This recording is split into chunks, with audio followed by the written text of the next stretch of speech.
خشیت ہے, اللہ تبارک و تعالیٰ کا ڈر ہے, اس کے لیے کسی حص کا ہونا ضروری ہے, کیونکہ وہ حص ہی ڈر کو محسوس کر سکتی ہے. تو یہ لفظ اللہ تبارک و تعالیٰ نے یہاں پتھروں کے لیے بیان فرمایا کہ یہ پتھر جو ہیں یہ اللہ کے ڈر سے گر پڑتے ہیں. اب اللہ کا یہ ڈر کیا ہے, ضروری نہیں کہ ہم اللہ کے اس ڈر کو سمجھ سکیں, ہم اس کو نیچرل فینومینا کی شکل میں بھی سمجھ سکتے ہیں. اگر ہم یہ چاہیں کہ بھئی لازمی ہم نے سمجھنا ہے, تو ہم اس کا ایک اسپیکٹ یہ ہے, ہم یہ دیکھیں کہ پہاڑ کانپتے ہیں. کیوں کانپتے ہیں؟ جب ان کے اندر کوئی زلزلہ آتا ہے, اور اس زلزلے کی کئی وجوہات ہو سکتی ہیں. وہ زلزلہ لاوے کی وجہ سے بھی آ سکتا ہے, وہ زلزلہ ان کے اندر کی جو پلیٹس ہیں ان کے سرکنے کی وجہ سے بھی آ سکتا ہے. تو پہاڑ جب ہلتے ہیں تو بہت بھاری پتھر, جن کے بارے میں ہمارا خیال ہوتا ہے کہ ان کو کوئی بھی ہلا نہیں سکتا, تو وہ پتھر اللہ کے حکم سے ایک بلندی سے نیچے کی طرف آتے ہیں. لینڈ سلائڈنگز کے دوران جو پہاڑی علاقوں کے رہنے والے لوگ ہیں بڑے اچھی طریقے سے اس چیز کو جانتے ہیں. تو اللہ فرماتا ہے کہ دیکھو اللہ کا ڈر تو ایسا ہے, اور پتھر ایسی چیز ہیں کہ تمہیں جو بہت باری باری محسوس ہوتے ہیں, ان میں سے نہریں بھی نکل آتی ہیں, پانی کے چشمے پھوٹتے ہیں, اور ان میں سے ایسے بھی ہیں کہ اللہ کے ڈر کی وجہ سے یہ ان بلندیوں سے, جہاں تم سمجھتے ہو کہ یہ پتھر بہت باری ہیں اور یہ حرکت نہیں کرتے, یہ پتھر بھی اپنی جگہ سے حرکت کر جاتے ہیں, لیکن تمہارے دل اپنی جگہ سے حرکت نہیں کر رہے. تم جس چیز کے اوپر تم نے ایک جسے ہم پنجابی کا ایک اگر میں لفظ استعمال کروں کہ اڑی کر جانا, ایک جگہ پہ اٹک جانا,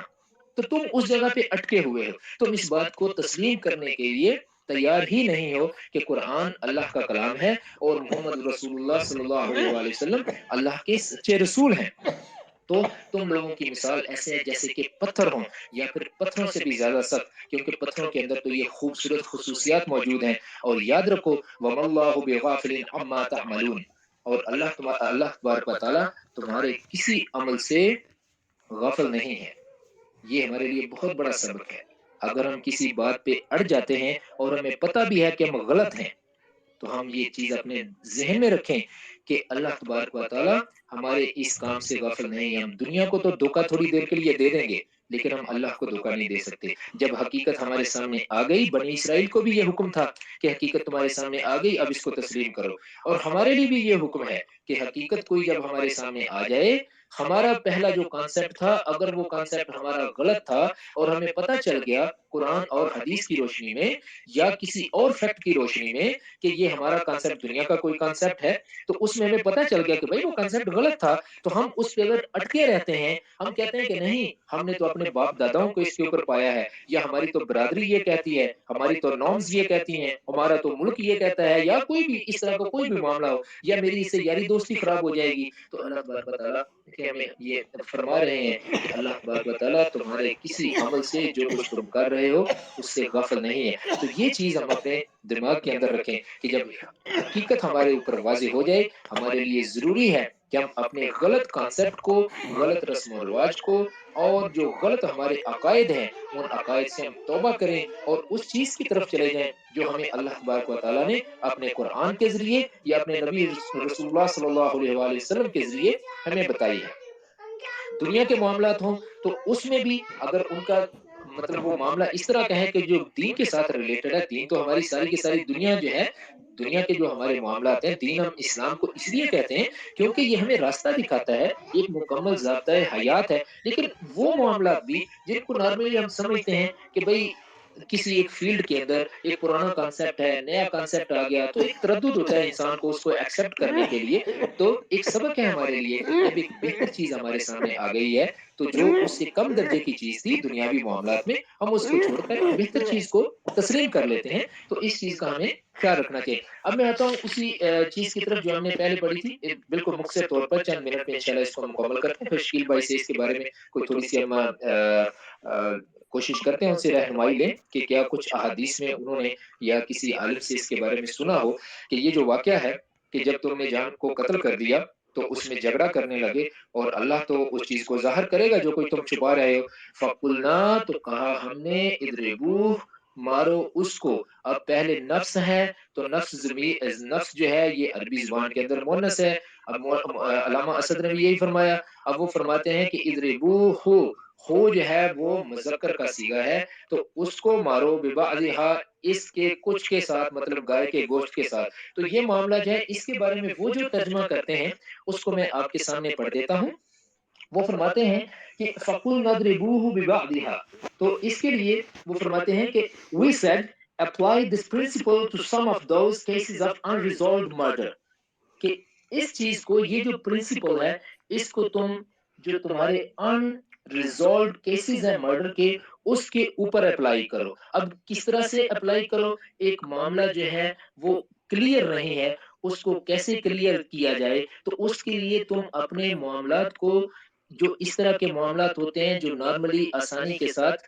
کلیئر نہیں ہو رہے ہوتے، تو اس کے لیے جو ضابطے اور قوانین تم استعمال کرتے ہو، تو اس معاملے میں بھی انہی قوانین کو استعمال کرو۔ اس کا انہوں نے اس طریقے سے ترجمہ کر دیا۔ اور دوسرا پھر کہتے ہیں جو آگے فرمایا کذالک یحیی اللہ الموتى، اسی طرح سے زندہ، یحیی اللہ، زندہ کرتا ہے اللہ، الموتى، مردے کو، ویریکم آیاتہ لعلکم تعقلون، اور تمہیں وہ دکھاتا ہے اپنی آیتیں، اپنی نشانیاں، تاکہ تم عقل کرو۔ تو اس کا ترجمہ انہوں نے کہ وہ زندہ کرتا ہے مردے کو، اس کا ترجمہ انہوں نے یہ کیا in this way In this way, Allah saves lives from death and shows you His will, so that you might learn to use your reason. کہ اللہ تبارک و تعالیٰ اسی طرح سے زندگی کو بچاتا ہے موت سے، اور تمہیں اپنی مرضی دکھاتا ہے تاکہ تم اپنے دماغ کو استعمال کر سکو۔ جزاکم اللہ خیرن۔ آج کا اچھا ایک چیز جو ہے وہ اس میں لازمی بیان کرنا چاہوں گا۔ دیکھیں یہ واقعات جو ہیں یہ بنی اسرائیل کی تاریخ کے ہیں جو قرآن کے اندر بیان ہوئے ہیں۔ یہ چیزیں بنی اسرائیل کے ساتھ ہو چکی تھیں، ان کی قوم کے ساتھ ہو چکی تھیں۔ اب ان میں ہم بہت زیادہ وقت جو ہے وہ ہمیں ان پہ لگانے کی ضرورت نہیں ہے کہ ہم ان کی کھوج میں بہت دور تک جائیں۔ ایک واقعہ ان کی قوم میں ہو چکا، قرآن میں جتنا وہ بیان کیا گیا ہے، ہم اگر اسی تک رہیں تو یہ بہت ہی بہتر ہے۔ لیکن اگر پھر بھی اگر کوئی اپنے علمی ذوق کے لیے اس کو مزید اس کے ڈیٹیل میں جانا چاہتا ہے، تو یہ بات میں نے صرف اس لیے کی کہ اس کو پھر ہم ڈسکس کر سکتے ہیں، اگرچہ ڈسکس کرنے کی کوئی ہمیں ضرورت نہیں ہے۔ اللہ تبارک و تعالیٰ نے واقعہ بیان کر دیا کہ تم میں یہ ہوا تھا، تو ہم اللہ تعالیٰ اس کو ضرور ظاہر کرے گا، اور ہم نے کہا کہ اس کو اس کے بعض کے ساتھ اضربوہ مطلب مارو، یا اس کو بیان کرو، یا اس کو اپلائی کرو، یا اس معاملے کو اسی طرح ریزالو کرو جس طرح کہ تم اس طرح کے معاملات کو ریزالو کرتے ہو، وہی پرنسپل یہاں پر بھی اپلائی کرو، کیونکہ اللہ تعالیٰ اسی طرح مردوں کو زندہ کرتا ہے۔ اب مردوں کو اللہ تعالیٰ زندہ کرتا ہے، اب اس میں بھی یہ جو اس کی تفسیر ہے یہ بہت زیادہ کی جا سکتی ہے۔ ایک قوم جو ہے اس کے اندر اگر مردگی آ گئی ہے، اگر قوم مر رہی ہے، اس قوم کو کیسے زندہ کیا جائے گا؟ ایک قوم کے اندر ایک جھگڑا ہے، وہ جھگڑا اس قوم کی جان لے سکتا ہے، اس قوم کی بربادی کا باعث بن سکتا ہے، جب تک کہ وہ ان کا جھگڑا ریزالو نہ کر دیا جائے۔ تو اللہ تبارک و تعالیٰ ہمیں حکم دے رہا ہے کہ کوئی جھگڑا جب کسی قوم کے درمیان ہو جائے تو اپنے ان معاملات کو ریزالو کرنے کی کوشش کرو، ان معاملات کو بہت زیادہ ایکسٹینڈ نہ کرو کہ ایک بندے نے ایک جان لی، دوسرا اس کے بدلے میں خود بخود ایک جان لے لے۔ تو نہیں، ایسا نہیں۔ معاملات جو پنچایت کے ہیں، جو قانون کے ہیں، کسی ملک کے اندر جو قانون ہے ان کے مطابق ان معاملات کو ریزالو کرو، اچھے طریقے سے ریزالو کرو، جس طریقے سے اللہ تبارک و تعالیٰ نے جب شریعت محمدیہ آ گئی صلی اللہ علیہ وسلم تو اس کے مطابق ان معاملات کو ریزالو کرو، تاکہ قوم کی زندگی، انسانوں کی زندگی اور کسی معاشرے کی زندگی کو بچایا جا سکے۔ جزاکم اللہ خیر۔ السلام علیکم ورحمۃ اللہ وبرکاتہ۔